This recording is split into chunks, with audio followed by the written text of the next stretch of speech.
I'd like to welcome Jeff Bueller and thank him for presenting today.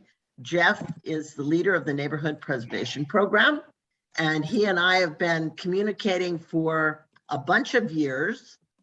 And finally, we're able to coordinate our efforts to bring the best of New Jersey state programming and SCORE together in this program, where SCORE will be mentoring small businesses across the state of New Jersey through NPP. So thank you to our mentors who are participating in this program. I think you're going to really enjoy it. And thank you to Jeff for coordinating all of this. And I'm going to turn it over to Jeff. He's going to explain the program. No, thanks, Jane, very much. And again, I echo your thanks to all of the mentors, both online today with us, as well as in the future, checking out the video of this workshop. You're all volunteers, and we at NPP, Neighborhood Preservation Program, really appreciate the investment of your time and talent into small businesses in our neighborhood preservation program districts. It can and should be a difference maker, one business at a time, but even more so if several businesses are working with you, we can raise, in effect, the quality of business in the entire district in concert with the advice and mentoring you give. So thank you for that. So yes, as Jane mentioned, I'm the leader and administrator of the Neighborhood Preservation Program, which is a state program based at the New Jersey Department of Community Affairs. And I'm just going to briefly touch on a little bit about that now. So what is NPP? So it's a 5-year-long program. It's a designation from the Department of Community Affairs, run currently by the Lieutenant Governor, Phil Oliver. It's a designation of a community that has a district. And in that district, we provide, NPP, the state NPP, provides technical assistance and training, a very robust array of that. The SCORE program is an example of a partnership that feeds into that, as well as modest grant funding of approximately, state budget depending, $125,000 a year to a local neighborhood preservation program that is run either by the municipality, the local government, or a partner nonprofit that signs a shared services agreement with the municipality. So we're in, well, actually, you're going to see where we're in a second. So we work, NPP works, in terms of the what is NPP question, in these designated commercial and residential mixed use neighborhood districts. So a mixed use, again, is sort of implied by commercial and residential. So it's not just a residential neighborhood. It's not necessarily just a commercial district. Many of our districts, I would say most of our districts are probably 60% ground floor commercial, 40% residential, roughly, or other uses like nonprofits, religious institutions, libraries, whatever. Some are as few as 20% commercial, some are as much as probably 80% commercial. But I would say the average is probably 60% statewide. At the bottom of the next this slide and the following slides, there's a link. It says click here for more. So in your PDF handout, if you click there, it's going to take you to the NPP's, one of its websites, and then you can learn all about sort of how we roll and what kind of projects we do and all that stuff, as well as where we are. So what does NPP result in? So our goal is stakeholder-driven and community-based change, specifically positive change, specifically placemaking, enhancing the place, creating that visible and tangible change, things that you can see and touch. So this is not typically a lot of back office change. This is the kind of things that the public and business owners in this case can see and touch. And then as part of that, obviously fostering local and more sustainable economic development through small business support and enhancement. And again, that's a key role for what we're talking about today with the NPP SCORE partnership. So where's NPP located? So currently we're in 40 communities, again, 40 districts, one district per community, just to be clear. So we're not covering entire communities. We're in parts of communities, parts of 40 in 16 counties. We're in large cities like Newark, Jersey City. We're in small towns like Newton and Belvedere and Cape May, and we're in medium-sized towns also, places like Mount Holly or Hamilton or Woodbury in South Jersey, or say Highland Park or Keyport in sort of central Jersey, I believe in central Jersey, and some other places in North Jersey like South Orange and Maplewood. So So you can click on this link, and that's going to actually take you to a detailed list with photos from each of our 40 districts. By the way, all the districts are by legislation, state legislation since the 70s, based on principally low and moderate income census tracts. So we're not dealing with high-end districts here in terms of economics. We're dealing with a mix of districts and a mix of incomes, which may include higher end incomes, but definitely include low and moderate income business owners and not insignificantly residents as well. So keep that in mind. So let's talk about the partnership. So Jane and I, as Jane mentioned, we've tried to collaborate on a bunch of things when I've worn a variety of hats at the state over the years. And finally, we've been able to do it here. We ran a pilot program ultimately in I think 6 communities last year with 5 or 6 businesses, and learned some things, pro and con, about what worked and didn't work, and then refined that and then brought that into the fray for our current official 2022 NPP SCORE Business Mentoring Program partnership. Okay, so what is the partnership? So there's a bunch of bullet points here, and I hate them, but again, people are going to see this handout, so it's probably helpful. So we look at this as a turnkey business support program for our local NPP programs that are working on all this positive change. So they don't have to invent it. SCORE exists. You guys do great work. You know how to work with small businesses, and you know how to get results with small businesses, and you know what those results can be. So this is not something the local NPP partnership program that we have needs to worry about. You guys provide that. So that's awesome for those folks locally. So again, it's based on the pilot program from last year. It's two things. It's money and technical assistance, right? So you guys provide the technical assistance. We, NPP, provides money up to $1,000 per business in what we call a business innovation grant or micro grant, or it's ironically a big micro grant. That was my play on words. And so, because we believe it may be small, but it can make a big difference. So if your SCORE mentoring, for example, leads a business to determine that, oh my gosh, maybe they should actually have an accounting system in the digital space, like, I don't know, QuickBooks, because they're doing it on napkins right now or something. If you determine that, like, that's a key innovation for that business, then we, NPP, through our local program, can pay for that QuickBooks, for example. And that's visible and tangible to the business owner, not so much to the public, but hopefully in theory, it's going to help them innovate and run their business better, right? And maybe also not run afoul of taxes and other things. So there's that. Likewise, if you determine that their storefront is cluttered, and oh my gosh, they really should remove the bars from the window, or put in clear glass instead of tinted glass because nobody can even see that they're open, right? That's stuff that we can pay for through this grant. But we also have other programs in our local NPP programs, depending on the program, that can pay for that. And there's also other resources that might be brought to bear. So this business innovation grant is pretty fungible and flexible. And you guys, based on your mentoring and what you teach and what you find will best help the business in a relatively short period of time, a 3-month period of impact after your mentoring, then we want you to recommend things that A, they should do in general, and B, some of which may cost money and we can pay for through this grant. So that's the overview. We're going to come back to details on that. So again, this program was planned to start all at once in up to 8 NPP communities in April, but the reality is it's being rolled out in phases. The pandemic is still a thing. Some of our communities are new to our program, so they're adjusting to the program, so they're running a little behind. Currently, though, we have 3 communities active with a total of 19 businesses who've applied to work with you and your mentors. We have at least 2 more communities that we know are coming online soon, and with an undetermined number of businesses that could possibly be 10 or 12 businesses, maybe even more, added by them. So that's going to be at least 5 communities and possibly 29 or 30 businesses, minimum, that'll be working with this program and you in 2022. There's an additional 3 communities that say they're going to be involved, and we're waiting on their kind of details and how serious and when are they ready to start. So hopefully we'll get that information to you guys soon as well. Okay, so simply put, this is just a combination of technical assistance, SCORE, with a grant, NPP. That's what it is, all in support of business enhancement and innovation. Okay, so I don't know if it makes sense, Pat, since you're online. Does it make sense to share our promotional video at this time, or is that something that everyone's already seen?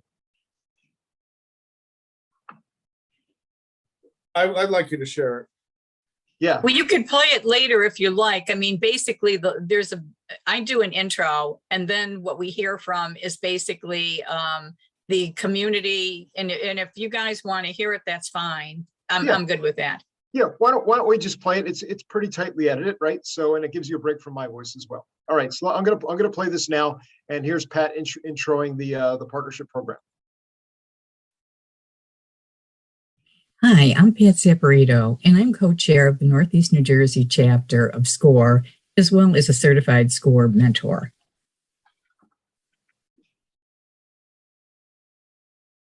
In 2021, I had the pleasure of working with Lisi Cielo on an NPP.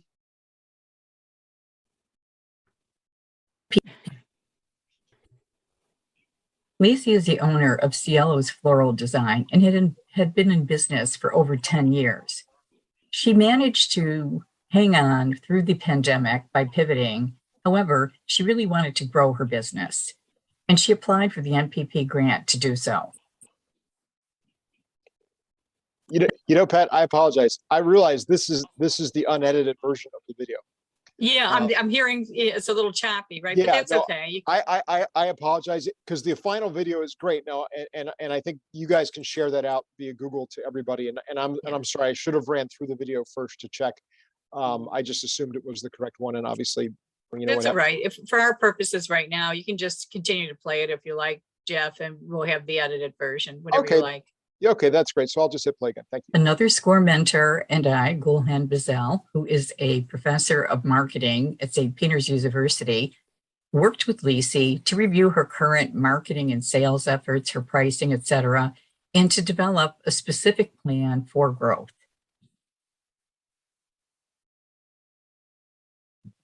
We recommended ways that she could use her NPP grant monies, and she achieved those goals.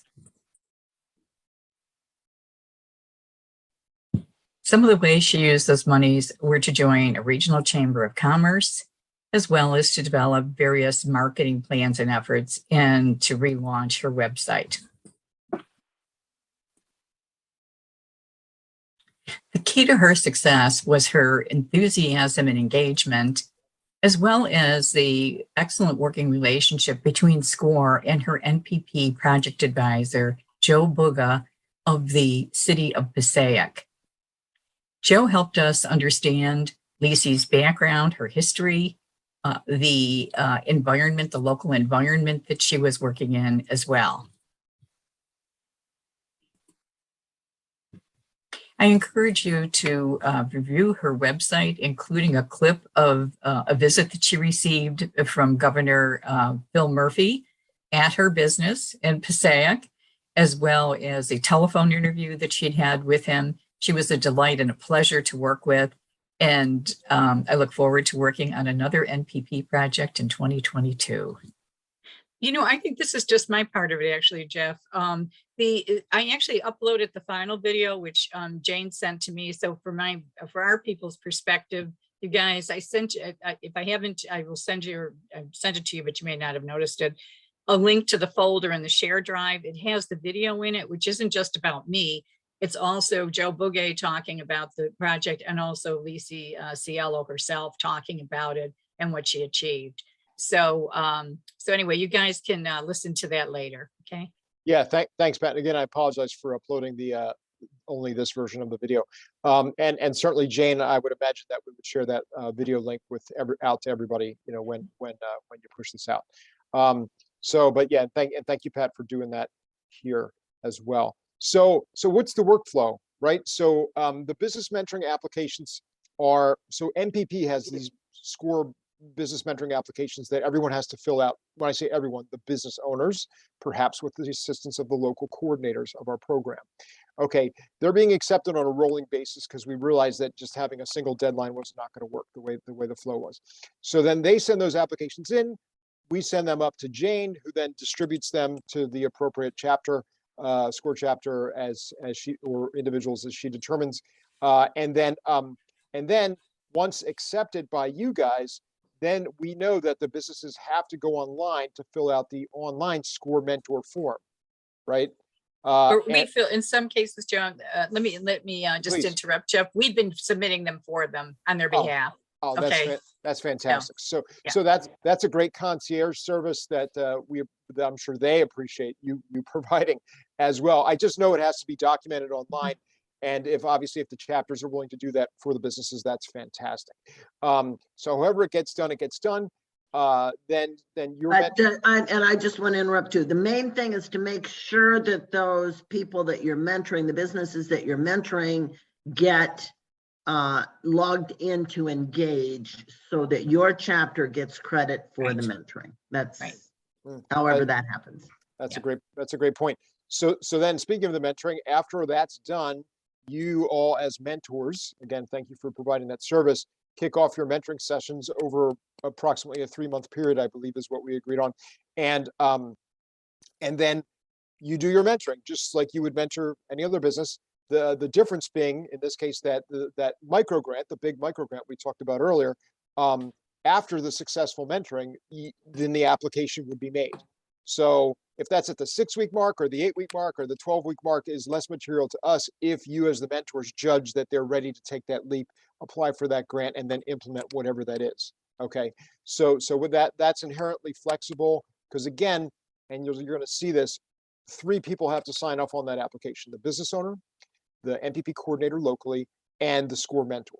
So if the mentor is not approving of what they want to do for the grant's not going to fly. So you guys have a little bit of power in terms of that. But obviously, we hope what they do is they take your mentoring, they learn from it, and then they choose to pick and implement with the grant one or more of the things that you're recommending, right, in terms of changes. So and then there's the actual mentoring itself, which may continue as long as agreed upon. So depending on what your chapter wants to do and what you want to do as individual mentors, if they apply for the big grant, they get it, they implement it, and you still want to continue mentoring them, that's great.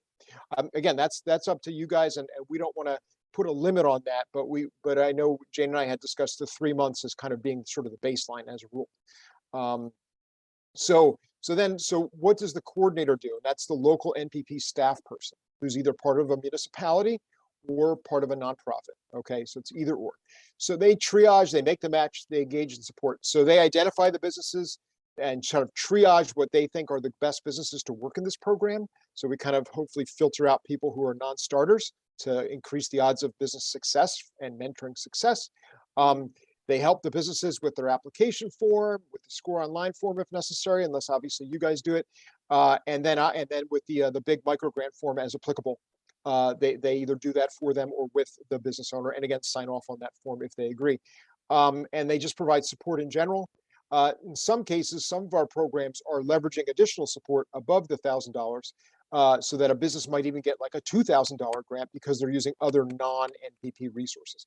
So again, that's not important to you, except for the fact that if that's the case, you'll learn about it from the coordinator.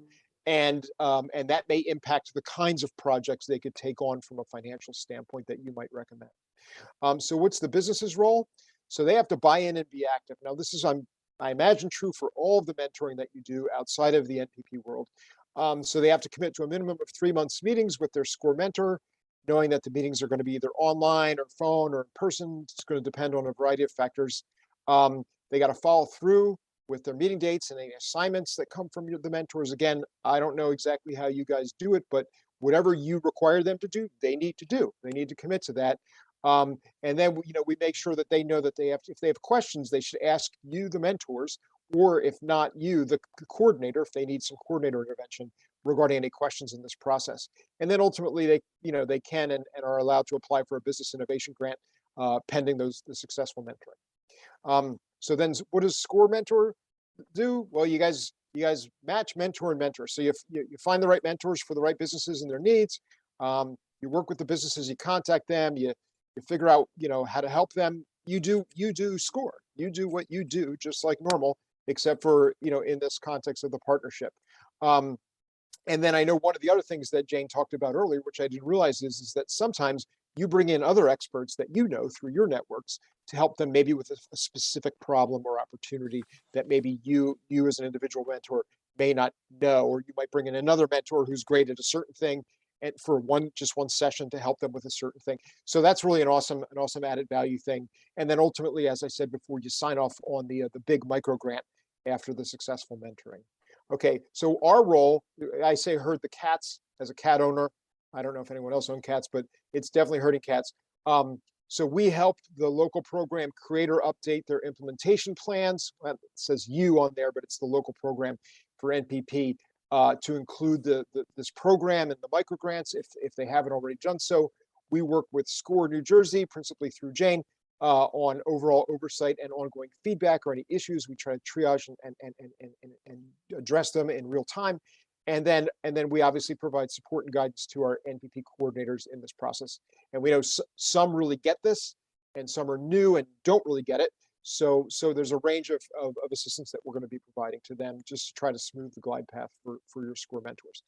So lastly, the business innovation microgrant or the big microgrant.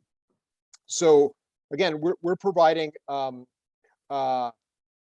this local NPP program a technical assistance provider, which in this case is SCORE. We have other ones doing different things, but in this case, SCORE. And those businesses work with that provider. They agree on a project or a series of recommendations that they make part of their business work plan, right? And then again, with the approval of the technical assistance provider, which in this case is the SCORE mentor, same thing, the business can apply for up to $1,000 to help implement that recommendation work plan. In this case, SCORE is no cost to the local business, so they don't need to budget for that locally. But the big micro grant is an eligible NPP project expense. So just so you know, it's street legal from the state perspective, and we fully support them using money in this way to support the recommendations that you as mentors provide. The micro grant comes with its own form, and we're not going to go through that, but there's the first page which introduces it. You'll see, depending on the local program, there'll be a local program logo on the upper left-hand side, which is currently not there because this is generic. And then you'll see our neighborhood preservation logo there. And then it just intros the kinds of things that can be done using the microgrant. And then on the last page, the last two things are the project costs, which is the total project cost for whatever it is that's recommended. The NPP portion up to $1,000, or again, more if they're adding additional resources. And then the private or other resource portion of the project cost, if any, would go there. And then lastly, the certification. So as you can see there, there's the applicant signature, the applicant name. Then there's the NPP technical assistance provider signature. Again, SCORE mentor equals NPP technical assistance provider. That is you. And then you sign off and provide your name and date on that. And then the local coordinator, NPP coordinator staff person signs off as well. Again, if the SCORE mentor does not sign off on the grant is a no-go. So if you recommend 5 things and they come up with some random thing at the end, they say, I want to do a grant for this, and it doesn't really make sense to you, well, then don't sign off on it. Now, if it does make sense to you, even if you didn't recommend it, maybe you should sign off on it. But again, we trust your professional expertise to make that judgment. Basically, that's the crash course in NPP SCORE, as well as the business innovation microgrant. And I'm happy to take any questions, comments, feedback you have.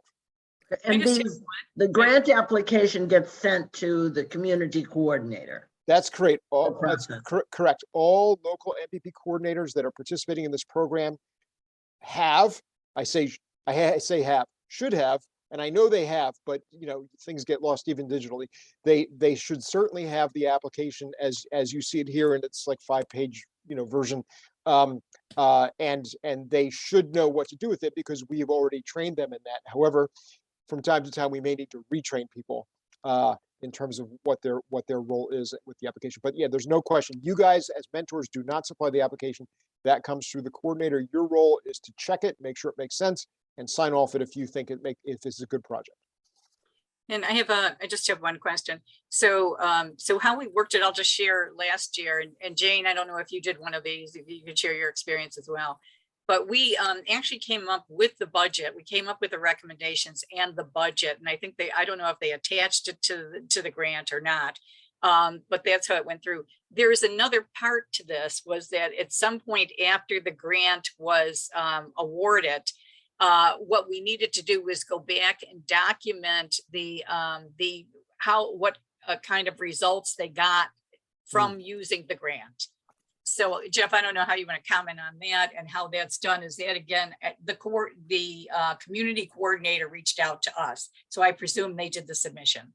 Yeah, they did. So yeah, that's a great point. And I guess problem solving in real time, because nobody's perfect. I did not prepare a formal results evaluation sheet for this element of the program.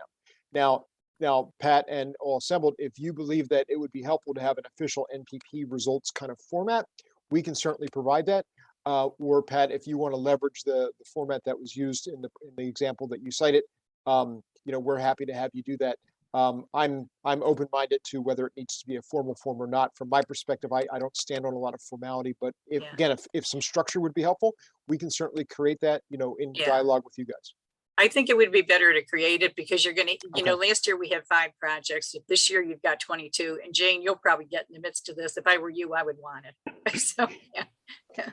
Okay. Well, then my question back to you, Pat, Jane, everyone, is are there benchmarks that you typically look at that you would want to see us include in that sort of follow-up, or do you want to just leave it up to us? Because I mean, I look to you guys as the experts. You're asking for the results. So how do you want them measured? I mean, for example, the ones we had last year were marketing. So what we did was we did a spreadsheet saying, here are the facets of, the plan, if you will. And this is what we expect to spend. And this is what we anticipate the results might be. So for example, it was the website, Right. To redevelop the website. What did that mean? It meant, X number of new leads. Maybe the other one was, so it was leads. Maybe she expected like a 10% increase overall in leads from the program. Mhm. If we could get hard numbers, it would be great. I don't know if that's Sure. possible. Sure. Well, one of the things that comes to mind as you describe these is, again, if it's somebody buying QuickBooks, how do you measure the results of that, right? Right. So it feels very project specific to me. Yeah, it is. I don't think you could come up with a standard form, but I think you can give some examples of how can you Sure. measure soft and hard return. I think. Okay. Well, perhaps we can have an offline follow-up with Sure. with what some of those examples in your past experience might look like, and then I can put the NPP logo on it, make it look official, and then we'll create that form. So thank you. So look, we've already created a new state form. Isn't that exciting? So In any case, though, it really should be simple. yes. I mean, we don't want to add additional burden. Right. I think it's good for the businesses to circle back and think about what they did, and it would be helpful for SCORE to have that information, and also for NPP. I think if we can gather that data, would be great. Sure. I think Mike had a comment. Yeah, Jeff, my question's similar to Pat's. I have a client and I only had one meeting, but I pretty much narrowed it down that he has to build a website, and that's what he could use the money for. So the first step is he has to get 3 estimates on the building of the website. Obviously, if he doesn't do that, then it's over. But assume he gets the 3 estimates and he applies for the grant, how do we ensure that he actually uses the money to build the website? Right. So the way this works is, it's a great point. So the way this works is you apply for the grant, you get notice that you get the grant, right? Then, barring rare exceptions, use your own capital to do the project. You then show the receipts to your coordinator, who then cuts the check for up to $1,000 based on those receipts, right? So if the website costs $899, we're not going to give them $1,000, right? So it is. So they have to lead. If it's truly a hardship case, that can be worked out on a one-on-one basis. But as a rule, this is a reimbursable. It's a full grant, but it's reimbursable based on expenses. Okay. And a typical website is $2,500 to $3,000, but he's only going to get $1,000 from NPP. Right? Yeah, that's correct. Well, again, unless it's in like New Brunswick, they're gonna be adding some additional resources to their program beyond the 1,000. So some programs may cover that, Mike. But yeah, typically it's going to be 1,000. And again, also depends on the type of website. I mean, there are different types of website modalities depending on what they want to do that could be much less expensive. Just to at least get them up and running, and to give them a quality searchable, mobile desktop presence. So there are definitely there are definitely options, but yeah, so in that case, then they would spend, I mean, basically I would look at it this way. We want to see them complete the project and then reimburse them for whatever that amount is, up to 1,000, right? And this way there's no question that the project was done, because you can go to the website and say, oh, you did the website. And then, oh, by the way, here's the bill from the website provider, et cetera. So yes. Okay, so in terms of this client, if he doesn't even get the estimates, I might pretty much end the mentoring, because that's really what he needs. Yeah, well, and again, you said 3 estimates. I mean, we don't require that. Yeah. I do. No. Yeah, okay, Okay. but I'd like him to do that. So Sure. it shows, yeah. Yeah, well, again, we're not going to mess with your mentoring turf here, but I'm just letting you know there's no state mandate in terms of getting 3 Right. estimates or whatever. So at least from my chair. So yes, you're more than welcome to structure that however you want. But you're right. I mean, getting 3 estimates seems like kind of not a heavy lift. Right. I mean, I don't know if you recommended some potential providers or whatever, but certainly you can do that. If you know people who work in that small business space who do quality work at reasonable prices. But But the other that's fine. side of it is, the outcome should be that this guy should get a website. So Right. whether, and this is personal opinion, but whether he gets 2 or 3 or 1 estimate, I think we're looking for the outcomes. These people these are businesses that have some issues, that are businesses somewhat in distress. And so I think we should really seriously look toward getting them to that endpoint of what they need to move their business forward, however that happens. If he only gets 1 estimate, Right. so be it. Right. So just crazy example, let's go down the website rabbit hole for a second. So for example, if the business is in X town and X town has a high school or maybe a college, like say it's New Brunswick and there's Rutgers, right? Well, there's a whole bunch of whole bunch of interns and college students there who are working in the IT space, who this person could probably easily hire for cheap to do a website, using Wix or Shopify or any number of other modalities, Squarespace, that they're going to have to pay maintenance on, but that can be really stood up in a relatively short period of time, look really good and achieve their goals. So I would say that we want to try to think outside of the box here. Like, we're happy to spend $1,000 per business or more if there's other resources. But if there's a way to get around that and do it quicker, even then let's look at those ways. And again, you guys might have networks of people that that can provide those kinds of services, on spec for less money, and possibly even in a more timely fashion. So we're very flexible and ecumenical about how it works. And I think to Jane's point, we just want to see that it gets done, right? I want to address Jane's point. Jane, you mentioned businesses in distress. I get the opinion from Jeff and the program that it's really neighborhoods that are in distress, not necessarily businesses. My client's business is not in danger of going under or anything. Okay, well, that's good. Yeah. And I think you're probably right. It's more the neighborhood, preserving the neighborhood in general. Some businesses are probably doing well, some aren't. Absolutely. It's a mixed Absolutely. bag, I would Yeah. say. Some of these businesses are 3rd generation businesses. Some of them are, just out of the box, 1.5 year businesses, right?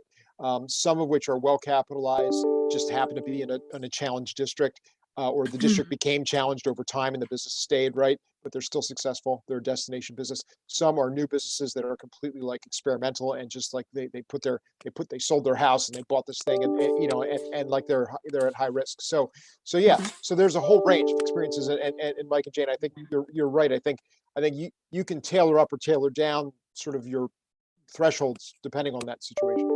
Right. But we definitely don't want to be a barrier to the innovation through the mentoring or the grant, right? We want to get them to move the business forward, whether they're in a good place now or whether they're in a tough spot. But either way, we want them to go forward, right? I think for all parties here. Yeah, these are great questions. So Jeff, I have a client who is not in financial distress. The company itself has actually done better in COVID. What his intention though is to expand, and especially his storage space, so we can bring more inventory in. So clearly he's not an underserved or, financially challenged business. I don't sense from him that he needs, 3 months of mentoring. I think he knows what he needs, and he's just interested in seeing if he could partially offset some of his investment that he'll need to outlay.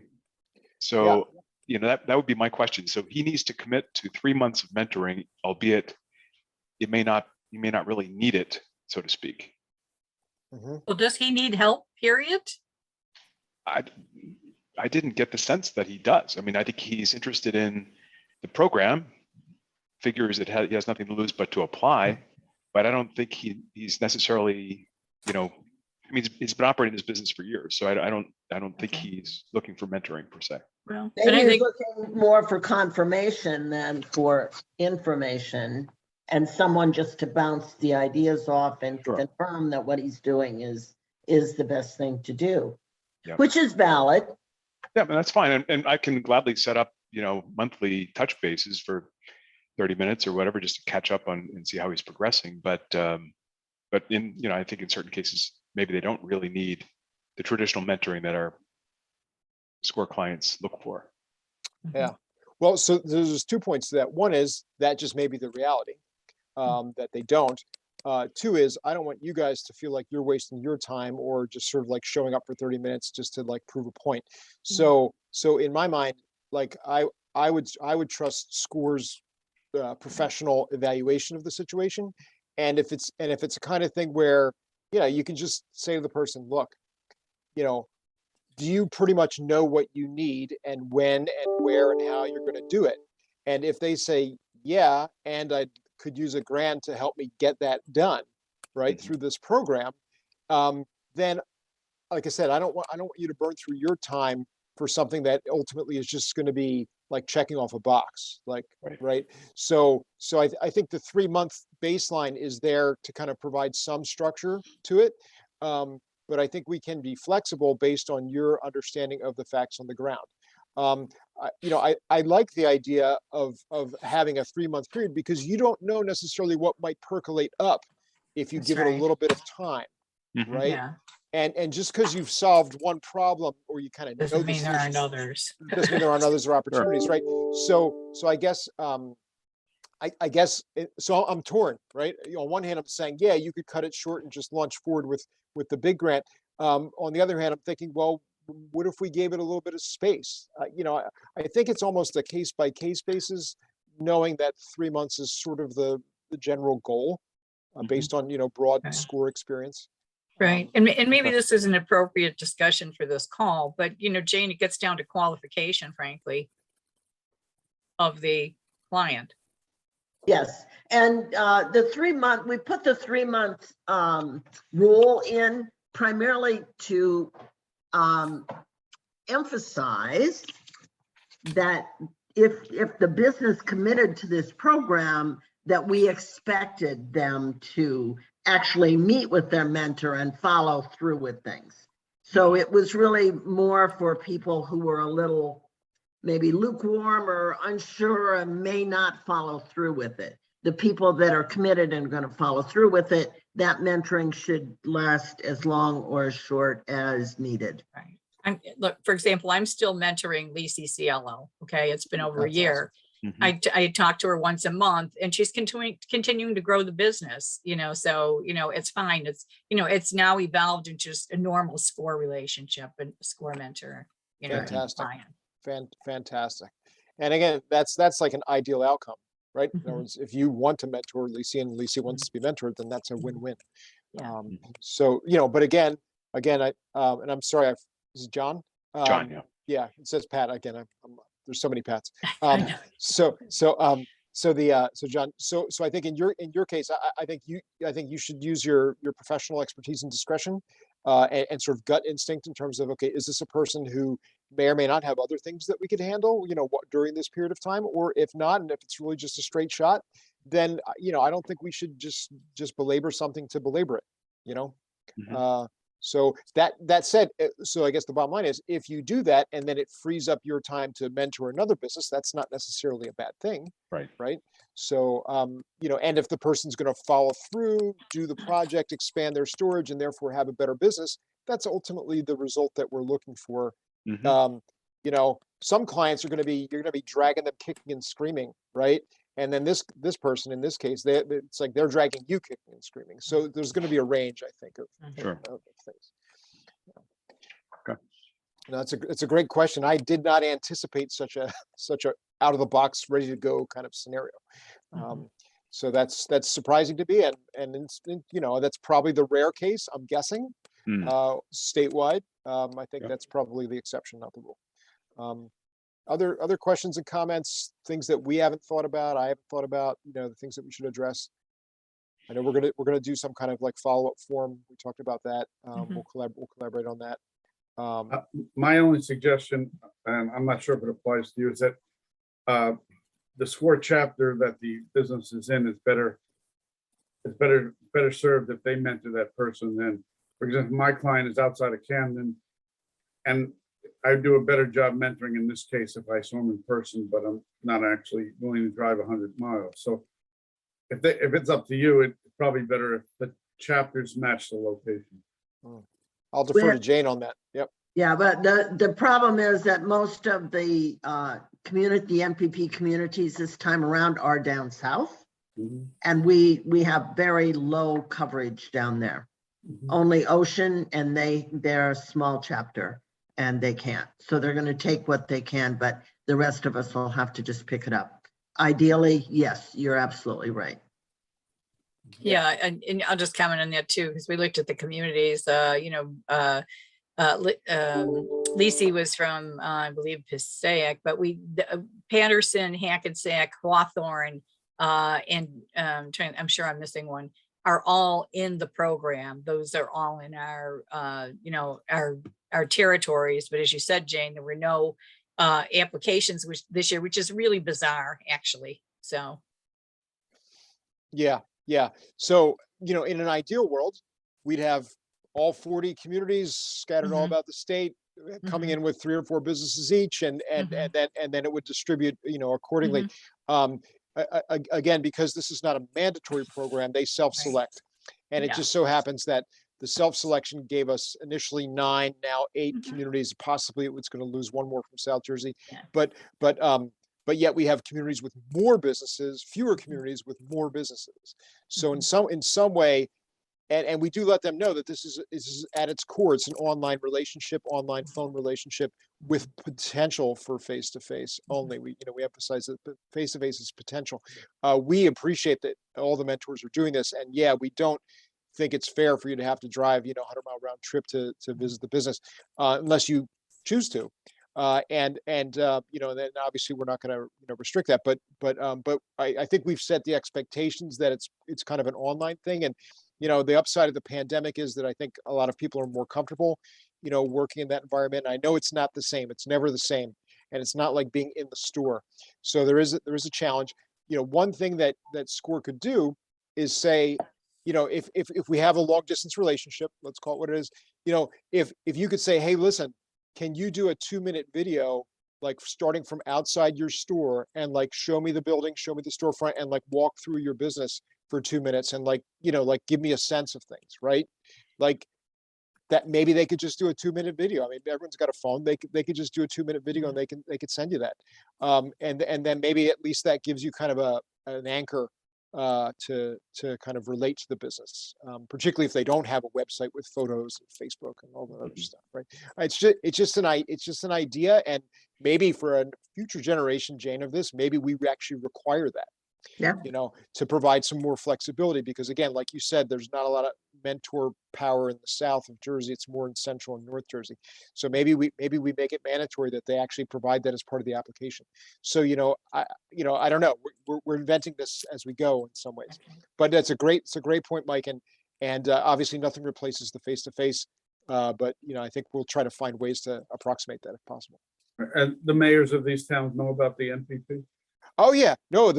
So the NPP designation, the person that gets that letter from the lieutenant governor is the mayor.